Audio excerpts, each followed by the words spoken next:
always monitor the weather, especially now that we're in the summertime and these storms are quickly approaching. Listen to the lifeguards that are on the beach.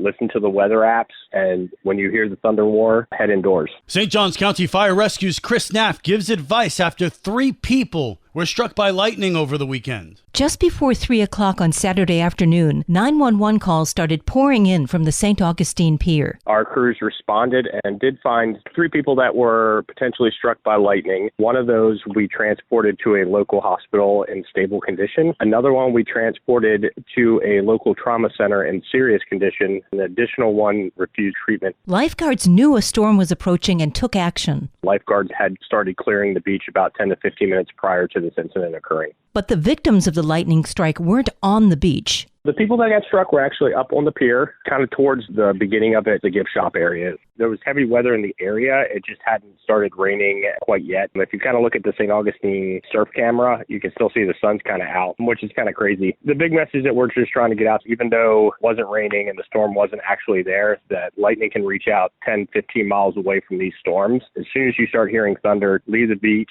go inside, and get protective shelter. Lightning can be dangerous or deadly. Don't take any chances.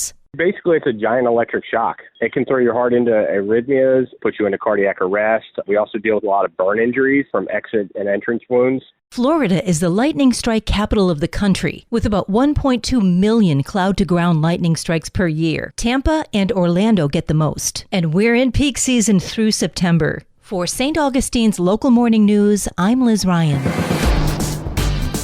This local news is a service of your hometown Toyota dealer, Beaver Toyota in St. Augustine, conveniently located off I-95 at exit 311. New fire apparatus coming to a community near you. St. Johns County Fire Rescue is getting some new equipment to serve the community. So we currently have 4 fire engines in production and 1 tower truck. HG Commander Chris Knapp on where the new engines will be placed into service. First new engine is going to go to our Hastings station. The next engine is going to be going to our Ponte Vedra station, Station 10. Then the next one will be going to Station 12, which is the one by the airport. And then finally, the next one is going to go to our new station that's being built out in Flagler Estates.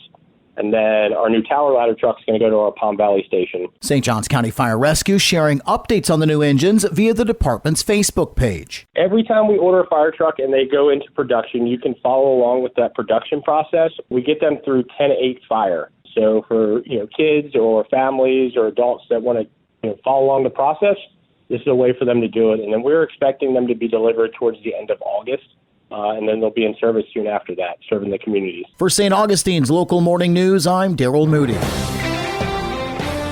Karen Johnson has a construction detour update involving State Road 16. As part of intersection improvements on State Road 16 at I-95, overnight detours of the I-95 North exit ramp to State Road 16 and the State Road 16 entrance ramp to I-95 North are necessary for paving work to be completed safely. Jacob Pickering of FDOT. Intermittent detours are starting tonight on State Road 16 on the entrance ramp to I-95 North from 16, as well as the exit ramp to 16 from I-95 North.